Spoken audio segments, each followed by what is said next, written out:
अभी तक आपने सुना कि कैसे मुकुल नाम का एक लड़का और उसकी गर्लफ्रेंड अंजलि में कोचिंग की तैयारी करते समय ब्रेकअप हो गया था। फिर उनकी दोबारा से बात शुरू हुई जब मुकुल कॉलेज में गया था।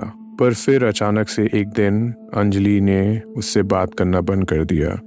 कहानी में आगे जानते हैं कि ऐसा क्या हुआ और मुकुल को उसके घर जाके क्या पता लगा।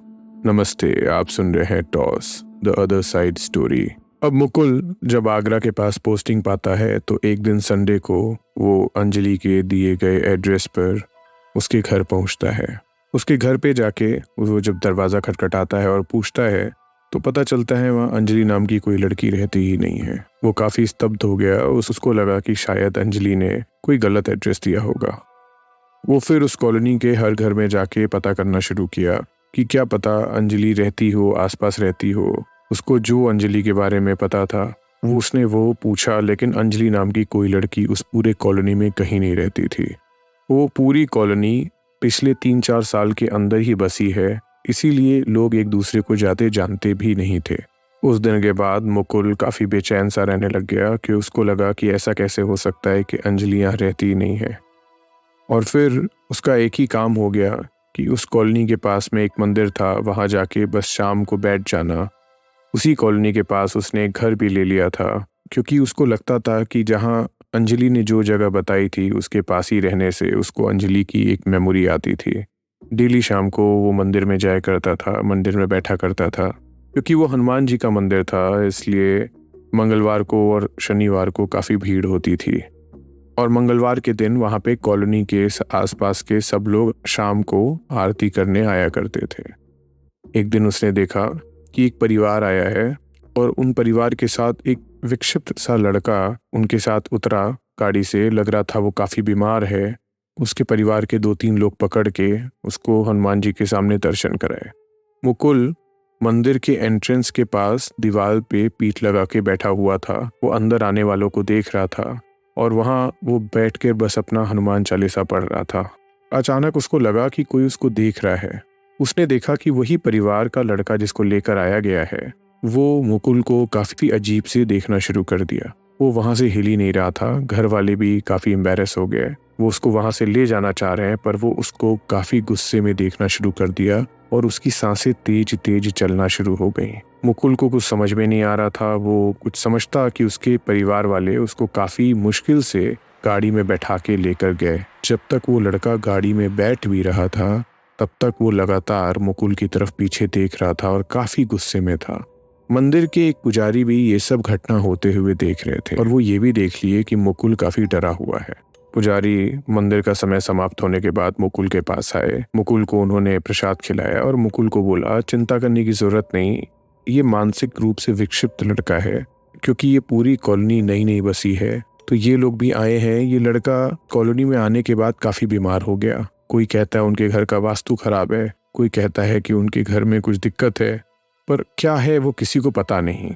और इसलिए वो लोग उसको बस भगवान के भरोसे इस मंदिर में लेकर आते हैं। हर तरह का दिमागी इलाज उसका चल गया। इसके घर वाले बताते हैं कि काफ़ी नॉर्मल लड़का था। जो हुआ है ये कुछ ही दिनों में हुआ है इसके साथ। मुकुल को ये समझ में नहीं आ रहा था उसके जीवन में क्या विभिन्न प्रकार की हलचल हो रही है, इसलिए उसने इस पे कुछ खास ध्यान नहीं दिया। इसी तरह फिर अगले मंगलवार को भी हुआ। मुकुल बैठा हुआ था और फिर वही परिवार आया। फिर जाते जाते वो लड़का मुकुल के पास अचानक से रुक गया। मुकुल इस बार काफ़ी डर गया था उसको देखकर, क्योंकि वो काफ़ी डरावने तरीके से देख रहा था। लड़के के घर वाले उसको काफ़ी बल से पकड़ने की कोशिश भी कर रहे थे, लेकिन लग रहा था उसके अंदर अजीब ही सी शक्ति आ गई है। उसने मुकुल को देखकर बोला, मुकुल तुम यहाँ भी आ गए। मुकुल जैसे ही सुना मानो उसके पैरों तले ज़मीन खिसक गई कि वो लड़का मुकुल को कैसे जानता है। लेकिन मुकुल ने कुछ रिएक्ट नहीं किया। फिर वो लोगों ने ज़बरदस्ती उस लड़के को फिर गाड़ी में बैठाया। वो लड़का लगातार मुकुल को देख रहा था। पंडित जी ये सब फिर देख रहे थे। फिर मुकुल के पास आए और मुकुल से पूछा उन्होंने कि क्या तुमने इस लड़के को कभी देखा है। उसको समझ में नहीं आया। उसने बोला, नहीं, मैंने तो कभी नहीं देखा इस लड़के को, क्योंकि मैं भगवान की सत्ता में भरोसा करता हूँ। लेकिन लोग कहते हैं कि इस लड़के के ऊपर किसी प्रकार की शैतानी छाया है अभी तक, लेकिन इसने घर वालों के अलावा किसी से बात नहीं किया है। यह सब सुनकर मुकुल के रोए खड़े हो गए थे। वो काफ़ी डरने लगा था। वो वहाँ से मंदिर से अपने घर भी नहीं जा सकता था। तो पंडित जी ने बोला, चिंता मत करो, थोड़ी देर में हम तुमको तुम्हारे घर छुड़वा देते हैं। मंदिर के पास एक फूल और प्रसाद की दुकान थी, वो भी जहाँ मुकुल रहता था उसी के घर के पास रहता था। तो वो अपने बाइक पे बैठा के मुकुल को घर छोड़ने ले जाने लगा। उसको भी ये बात पता थी कैसे वो लड़का मुकुल को देखता रहता है। उसने बोला, भैया डरने की ज़रूरत नहीं है, और वो जो इस फ्लैट में रहता है फलाना फलाना, वो काफ़ी मनहूस जगह है। जब उसने एड्रेस सुनी तो उसके कान खड़े हो गए। वो एड्रेस वही था जो एड्रेस अंजलि ने मुकुल को अपने घर का बताया था।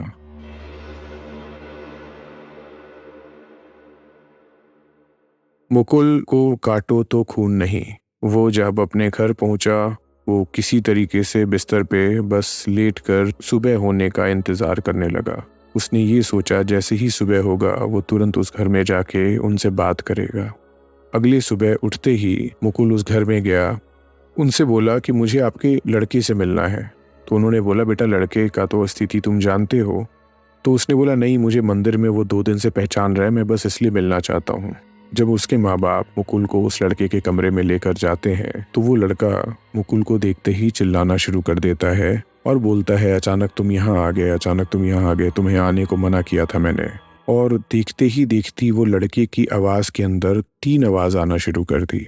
एक लड़की की आवाज़ और एक छोटे बच्चे की आवाज़ और उस लड़के की आवाज़ खुद।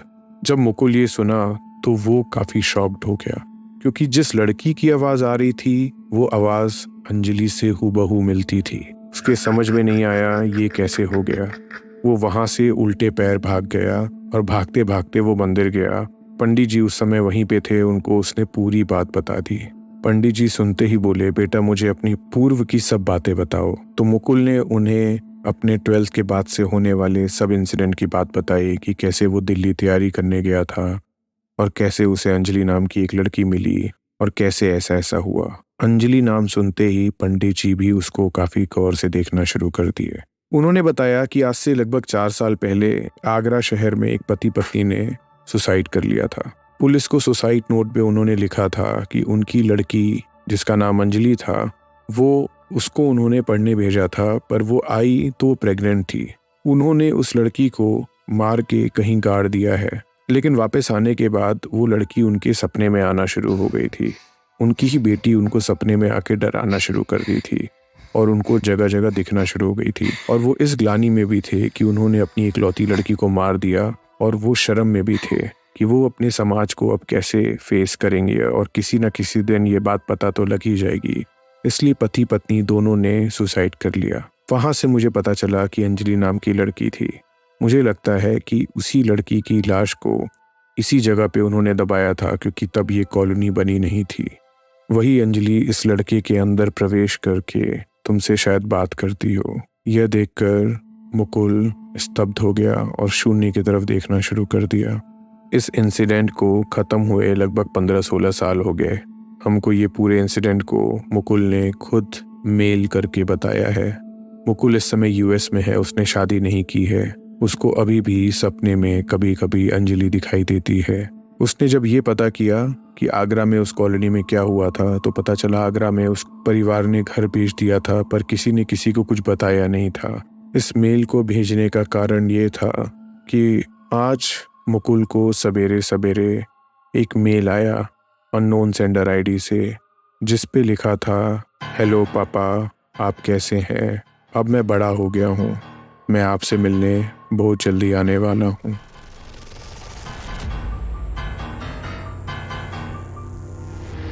यहाँ तक सुनने के लिए धन्यवाद।